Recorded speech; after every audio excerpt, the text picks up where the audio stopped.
একটা ফোন একবার চার্জ দিলে যেটা একদিন না 2 দিন না টানা 3 দিন পর্যন্ত চলতে পারে।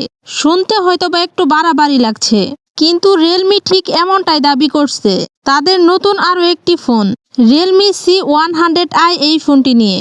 এখন প্রশ্ন হচ্ছে, এটা কি সত্যি পসিবল নাকি শুধু মার্কেটিং হাইপ? কারণ এটা আমরা সবাই জানি, বাজেট ফোন মানেই কোথাও না কোথাও কম্প্রোমাইজ থেকেই যায়, হয় সেটা পারফরমেন্স না হয় ক্যামেরা অথবা বিল্ড কোয়ালিটি।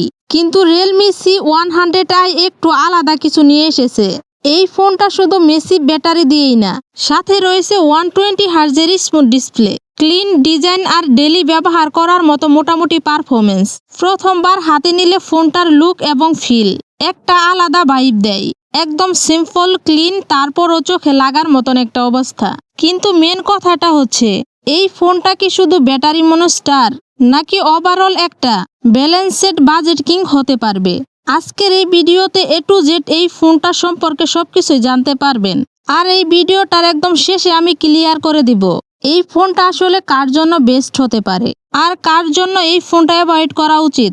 সো কোনো কিছু স্কিপ না করে ফুল ভিডিওটা অবশ্যই দেখবেন, কারণ এই বাজেটের মধ্যে এমন একটা ফোন নেওয়ার আগে সবকিছু জানা খুবই জরুরি। চলুন তাহলে শুরু করা যাক। সো মূল ভিডিওতে যাওয়ার আগে রিকোয়েস্ট থাকবে চ্যানেলটা সাবস্ক্রাইব করে রাখার। আর আপনি যদি এই ভিডিওটা ফেসবুক পেজ থেকে দেখে থাকেন, অবশ্যই ফেসবুক পেজটা ফলো দিয়ে সাথেই থাকবেন। প্রথমে যদি আমরা ফোনটার ডিজাইন নিয়ে কথা বলি, এর ডিজাইনটা সত্যি অসাধারণ এবং ফোনটার কালার খুবই জোস।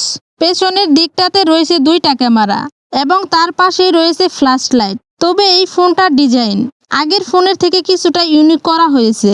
আর ফোনটার সামনের দিকে রয়েছে সুন্দর একটা ডিসপ্লে। এর ওজন হচ্ছে 208 গ্রাম। তবে এতে ফোনটা হাতে ধরলে একটু ভারী মনে হতে পারে, কারণটা না হয় একটু পরেই বলছি। এখানে একটা তো বিশাল কিছু রয়েছে, এজন্যই মনে হয় ফোনটা একটু ভারী।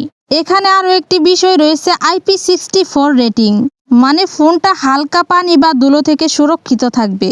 তবে বেশি পানিতে চুবানো যাবে না, এতে ফোন নষ্ট হওয়ার চান্স থাকে।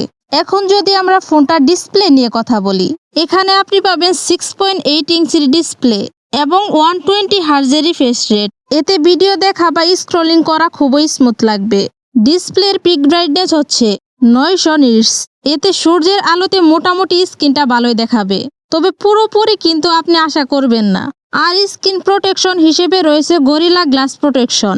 ক্যামেরা হিসেবে এই ফোনটিতে আপনি পাবেন 8 মেগাপিক্সেল মেইন ক্যামেরা এবং 5 মেগাপিক্সেল সেলফি ক্যামেরা। এখানে যদি আমি আমার পার্সোনাল মতামত শেয়ার করি, ফোনটাতে কিন্তু একদম বাজে ক্যামেরা দেওয়া হয়েছে। এতে আপনার ছবি ডিটেল তেমন ভালো আসবে না। তবে আপনি ভিডিও কলে কথা বলার নর্মাল ধরনের পিক সবগুলাই উঠাতে পারবেন, কোনো সমস্যা নাই। প্রসেসর হিসেবে ফোনটাতে রয়েছে ইউনি SoC T7250 প্রসেসর। এই প্রসেসর দ্বারা আপনি কিন্তু ফোনটাতে হাই গ্রাফিক্সের গেম রান করাতে পারবেন না। এতে ফোনটা গরম ফিল বা লিক ফিল হতে পারে, কারণ এখানে একটা নর্মাল চিপসেট দেওয়া হয়েছে। সো তাই বেশি আশা না করাই বেটার। অন্যদিকে ফোনটার র্যাম এবং স্টোরেজ হিসেবে আপনি পাবেন 4GB র্যাম এবং 64GB স্টোরেজ। এই দিকটাতেও কিন্তু তারা একটু কমতি রেখেছে। এতে আপনি বেশি অ্যাপস ইউজ করতে গেলে ফোনটা একটু সমস্যা করতে পারে। যাই হোক, এখন কথা বলা যাক এই ফোনটার সবচেয়ে বড় হাইলাইটেড বিষয়টা নিয়ে। এই ফোনটাতে নাকি 7000 mAh এর বিশাল ব্যাটারি দেওয়া হয়েছে। এই বাজেটের মধ্যে এই ফোনটার সবচেয়ে প্লাস পয়েন্ট হচ্ছে এর ব্যাটারি। শুধু তাই নয়, রিয়েলমি কোম্পানি দাবি করেছে এই ব্যাটারি নাকি 3 দিনের মতো ব্যাকআপ দিতে পারবে। আর ফোনটা চার্জ করার জন্য দেওয়া হয়েছে 15 ওয়াট চার্জার। এতে কিন্তু চার্জ হতে একটু সময় নিতে পারে। অন্যান্য ফিচারের কথায় আসলে এই ফোনটাতে আপনি পাবেন 4G support, dual SIM, USB Type-C কেবল, NFC, ওয়াইফাই, ব্লুটুথ সবকিছু রয়েছে ফোনটাতে এবং সাইড মাউন্টেড ফিঙ্গারপ্রিন্ট রয়েছে ফোনটাতে। আর তার সাথে পেয়ে যাবেন ফেস আনলক সিস্টেম। যাই হোক, এই ছিল ফোনটার ফুল ডিটেলস। এখন কথা হচ্ছে এই ফোনটার প্রাইস কত হতে পারে বাংলাদেশে। বাংলাদেশে এই ফোনটার প্রাইস হতে পারে মাত্র 15,000 টাকা।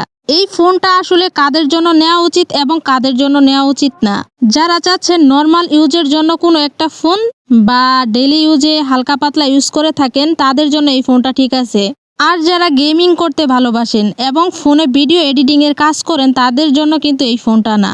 এজন্য আপনি অন্য একটা ফোন চয়েস করতে পারেন। এই বাজেটের মধ্যে আপনি ভালো ফোন পাবেন না। আশা করি বুঝতে পারছেন।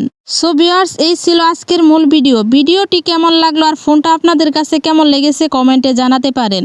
আর হ্যাঁ, প্রতিনিয়ত এরকম ইনফরমেটিভ ভিডিও পেতে আমাদের চ্যানেলটা সাবস্ক্রাইব করে রাখতে পারেন। যদি আপনি এই ভিডিওটা ফেসবুক পেজ থেকে দেখে থাকেন, অবশ্যই ফেসবুক পেজটি ফলো দিয়ে রাখবেন। সো দেখা হচ্ছে নেক্সট আরেকটি ভিডিওতে। ততক্ষণে সকলে ভালো থাকুন, সুস্থ থাকুন। আল্লাহ হাফেজ।